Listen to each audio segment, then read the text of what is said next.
The same people that told you to wear a mask at the beach during 2020 are the same people that told you to get a vaccine that they knew didn't work in 2021. Those are the same people that told you there was no border crisis in 2022. They're also the same people that told you global warming would destroy the planet by 2023. They are also the same people that told you Kamala Harris would win the presidential election in 2024. And now today, they told you the stock market was going to crash. What a bunch of panic tards. Anyone with common sense will immediately recognize that the tariffs are fucking awesome for the U.S. Number one reason, well, every other single country has tariffs against us. So if they're not awesome for your country, why does every single other country have them against us? Number two, did the stock market take a hit? Sure did. You know how much money Nancy Pelosi lost yesterday? $7 million. You know how much money I lost yesterday? None. The whole system has been set up to profit Wall Street. Well, guess what? That's not the majority of the country. The new tariff system is going to profit Main Street. Manufacturing and businesses are already flooding back to the U.S. This is his plan. He's been talking about tariffs for a very long time. He believes in it.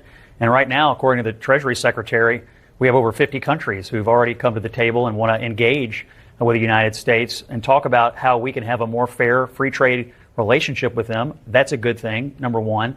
Number two, this is only part of the deal. The other part of the deal is making the tax cuts permanent, and maybe even, if I were them, cut the capital gains tax and offer to slash the corporate tax rate and see if you can get any Democrats to join, because I'm amused by the Democrats who are all of a sudden free traders and for lower taxes. Well, if you've got Democrats who'd like to reduce the taxation on corporate activity, well, let's see how serious they are. Cut capital gains, slash the corporate income tax rate. I find it amusing that everybody talks about the '08 crash and the COVID. No one ever mentions that in 2022, the S&P was down 20, the NASDAQ was down 33, and I don't remember any of these Democrats being in hysterics when the market fully crashed in 2022. So are we just supposed to ignore all these giant dips that happened during President Biden era? Just to paint the picture a little more clear, this is how much we lost during President Biden. Over 20%. This is how much the Dow Jones has crashed as of today. But the difference between this and that is that during Biden was just being Biden. And all these dips happened with no progress in the economy being made for basically the entirety of his presidency. And yes, the stock market is going on a bit of a correction, but this time there's a purpose. President Trump has already stated that this is on purpose. Remember when he said short-term pain for long-term gain? The reason why he put in these tariffs is not just to show the world a lesson and to be fair. Yes, that's a part of it. But the main purpose is to get the money that was exploited by other countries back into the US. For example, this candle. Let's say this candle is made by China, and this candle cost $20. 5 of those dollars stay in the US, and the remaining 15 go to China. Now with these tariffs, this same candle costs $30. But then we have this American-made candle that costs $25. And very obviously, you're going to pay for the candle that costs less. But the difference between buying this $30 candle and this $25 candle is when you buy the cheaper $25 candle, the whole $25 stays in the US economy, causing more money to circulate around. Be honest with yourself.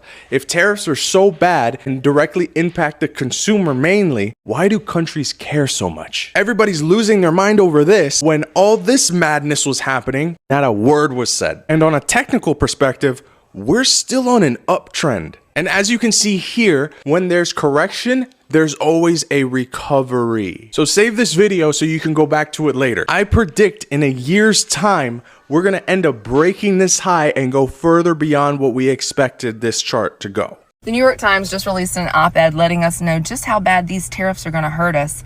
Like, the reporter wants us to know that the $4,000 increase on vehicles is why his family is just going to have to rely on one vehicle for now. And they might have to switch to a pea-based guacamole because avocados are just going to be too expensive. You might have to buy frozen vegetables instead of fresh ones. What an inconvenience.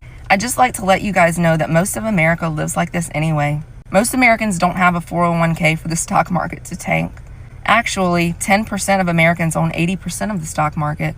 Most Americans are already stretching their paycheck to the next paycheck, making these decisions every day, not buying fresh things and buying frozen vegetables. So this kind of just makes you all look really entitled, and this is why y'all lost. We're trying to reset the game here, and all y'all do is complain and complain and complain. Like, most people aren't even wealthy enough to complain about their 401ks taking a hit. Do y'all see the entitlement? Never mind. No, you don't. God bless. And God bless America. The trade deficit cumulative aggregate is about $25 trillion. $18 trillion of that has come from when China was granted most favored nation in WTO sanctioned to become actually a true trading partner, although in the category of a developing nation, which they've never left. You know, at the World Bank, they go to the developing nation window. Every institution that the globalists set up was to make it easier for China. Why? That's where they made the real money in shipping off. The people you see getting hammered today are people that are financially tied to that.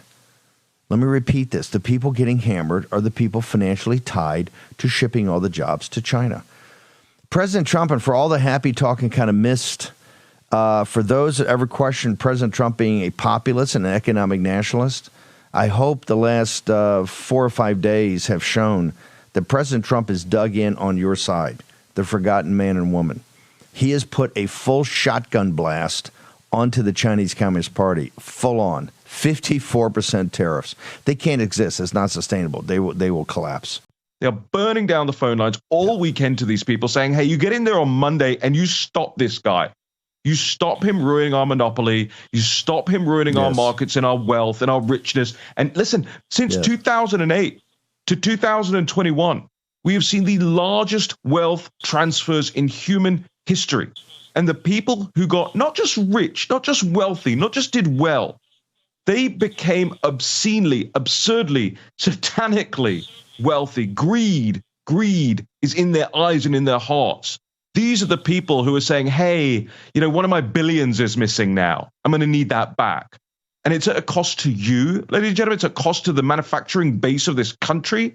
It's at a cost to the nation's own security, right? The very fact that you are not manufacturing things in this country, you are going to turn out like the United Kingdom if you continue down this road of creating nothing and having nothing.